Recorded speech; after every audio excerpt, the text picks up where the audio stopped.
my name is Rosario Ibarra. I am with Glory Good Dairy Farm. My name is Janet Clark. This is Visionaire Farms. My name is Amanda Dolphin. I am the 6th generation dairy farmer at Junean Homestead Farm. My name is Katie Schultz and I come from Trifecta Farms in Fox Lake, Wisconsin. I'm Laura Ratz. I am the 5th generation here at Wagner Farms. I came back full-time at the farm in 2012. But I have been involved in the farm since birth. I have the opportunity to farm here with my brother, Nick, my sister, Carrie. We had the opportunity to buy our family farm from our parents in 2008. All of my childhood was in all of these buildings on this land. We grew up on this farm, and now we are the next generation taking over management and ownership of it. I was not raised in a farm. My plan was to be a lawyer or something totally different, but then I was introduced to a cow and then I decided they were going to be part of my life. As I was little, we were putting the backpack in the carrier, throwing in the starter cart, and that was just what we did. And so we've grown up, my brother and I, seeing the passion that my parents have had. Growing up on the farm, it was always my dad, my sisters and I out in the barn. When I was in college in 2005 in Mexico, I got the opportunity to participate in kind of agreement between the UW-Madison, PDPW, and my alma mater, the Tec de Monterrey, when we were bringing students from Mexico to learn about the dairy industry and how Wisconsin was doing things. Growing up on a farm, I had the opportunity to see the hard work and the dedication that was necessary for a farm to be successful. It was in my blood. When you become part of the agriculture family, it's something that is part of you, and it's hard and you don't want to leave. There is a lot of work involved. Every day you work 24 hours, you work 365 days. It is a tough industry, it's a tough job. There's long hours, there's stress. There are times that's so hard. Negative 50, 80 degrees outside. The job's got to be done. The cows are always there waiting for you.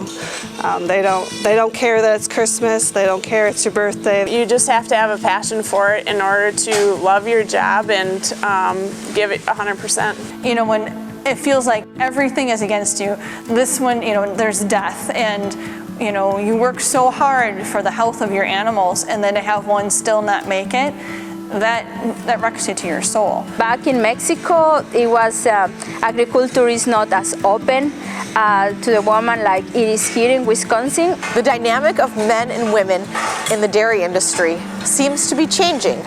I don't know if it's necessarily that there are more women actually involved or that the titles have changed. Back in the day, women were always doing what they're doing now. Side by side, field work, milking, doing what needs to be done. They're not just the wife of the farmer, they're involved. They're involved in organizations, they're taking leadership roles. I always remember Wisconsin, and in Wisconsin, you see the little girls growing in the farm and working, and that was a thing, that was the difference. So I said, well, let's go there. I love being with the cows. I always call them my co-workers. I don't go to an office and work with people, I work with cows. I love being able to see the entire circle of life here, from seeing a calf born to that heifer growing up and becoming a mature cow and her being able to milk alongside her mom and her grandmom is absolutely rewarding.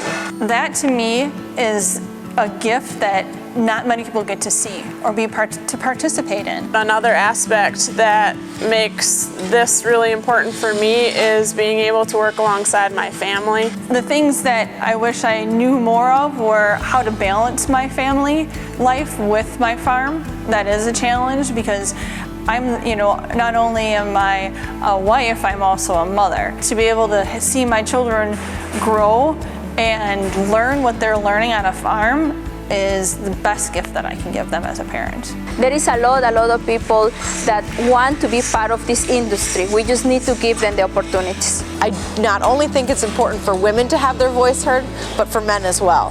With only 1.7% of the population actively involved with agriculture, we need to have a unified voice that everyone can hear us and everyone can see what's going on. We can't get upset if we're not allowing our voice to be heard or speaking up for our industry, and I think farms need to do a better job at speaking up for our industry, and otherwise somebody else is going to just bypass over that and you won't have a voice. There's so many negative stories out there, negative information, but if you just ask a farmer, you'll truly understand how much we care and the passion that we have. It's something that I think a gift that God has given me of perseverance, you know, eternal optimism, you could say, that no matter what, I am here because God has gifted me the ability to be a caretaker, and He has continued to bless me in certain ways to make sure that I can continue to do what I'm doing and what I'm gifted in.